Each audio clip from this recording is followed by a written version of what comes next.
Hi, I'm Lee Centino here from Insight IT. I'm just here with Catherine Trotter, Technology Director here at Moneysupermarket Group, just ahead of our latest Insight Into event, all focused around innovation.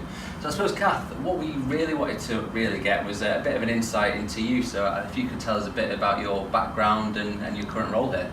Yeah, so I'm a Technology Director at Moneysupermarket Group.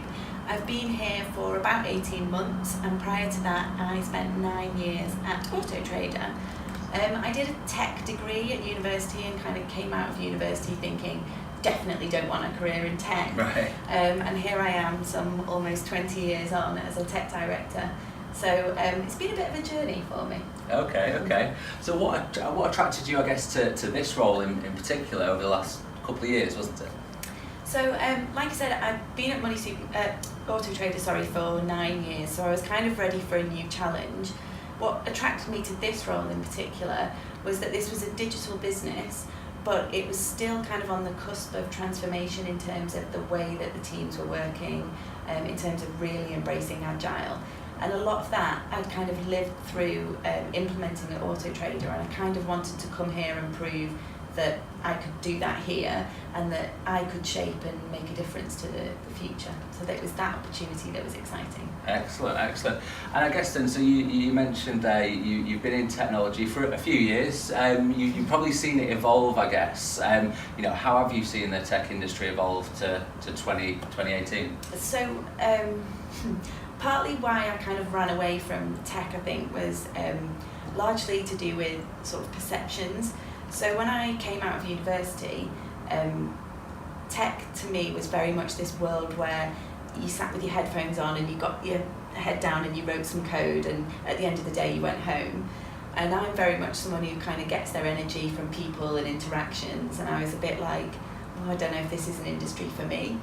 I think as more and more digital businesses have embraced agile, we've put a real focus on understanding customers, co-location, collaboration, kind of the power of interactions and conversations rather than printed documentation. Yeah. The industry's evolved, and don't get me wrong, there are still roles within our industry where you need to concentrate and it's important to have your headphones on and have that time to get that coding done. But it's kind of opened my eyes to the fact that coding isn't the only role in technology, and actually there's a whole spectrum of jobs in the digital industry.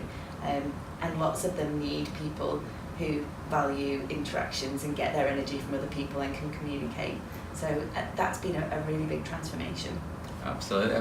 And I guess then you've probably seen quite a few challenges, or had to overcome quite a few challenges over the years. Is it a wry smile there tells me that's the case? Yeah, I think it's a bit embarrassing to share with you, but I think my biggest challenge in the whole time I've been working in tech has probably been myself in terms of my self-confidence.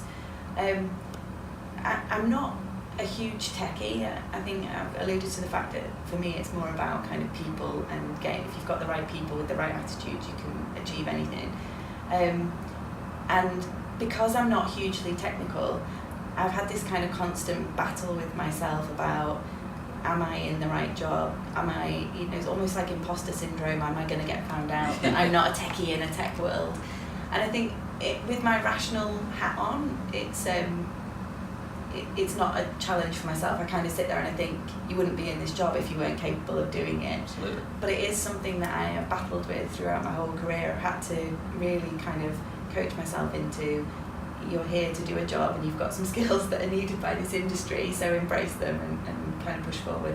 And it's a common theme today, particularly with some of the women that I speak to in the technology teams. It's something that they struggle with too, so it's something that I'm kind of passionate about overcoming. Excellent. Look, I think we're really excited to have you on the panel first and foremost, and obviously the theme for this latest Insight Into is all around innovation. I guess that can mean a lot of different things to a lot of different people.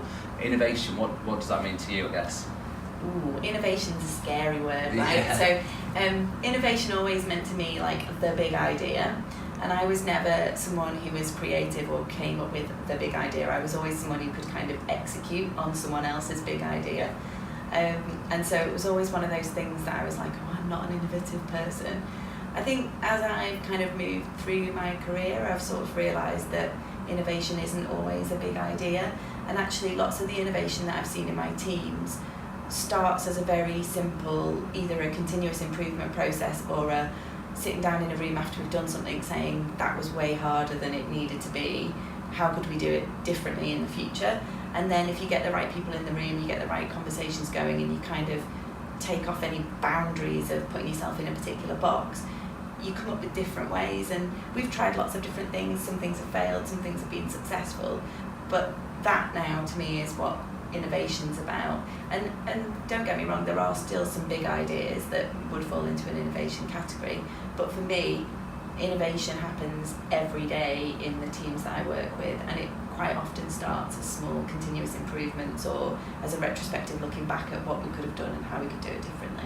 Yeah, and going back to what you said there, I think a lot of people we speak to often say that the failures often create those eureka moments a bit later on. Is that something you found? If we're going to fail, let's fail but learn something from it. Yeah, absolutely.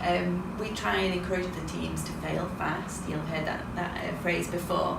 And it's the learning piece that really makes the difference. I think it's a hard discipline to stick to if you're failing frequently and you're failing fast, to constantly kind of review what have I learned from this. But we've found there's value in it, and we've tried to sort of switch it up and have different formats for those sessions to keep them fresh and to keep people engaged, because you do get a lot of value out of that kind of review.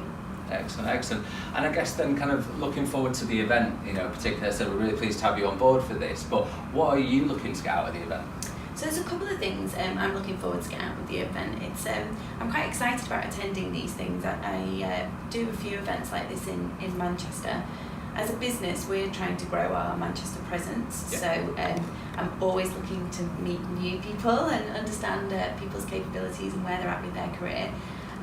But also, I've worked in the product engineering space in Manchester now for quite a long time, and it's quite a small community, and I think it's quite a small community that's working very quickly, working at pace and learning at pace.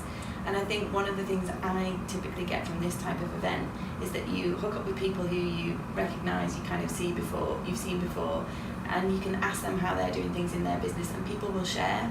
Yeah. And so I've definitely found learnings from other events that I've been to like this, and I'm hoping it'll be the same at your event too. Absolutely, I can guarantee it. Thank you very much. So we're really looking forward to having you involved as part of the event, and that was Catherine Trotter, Technology Director at Moneysupermarket.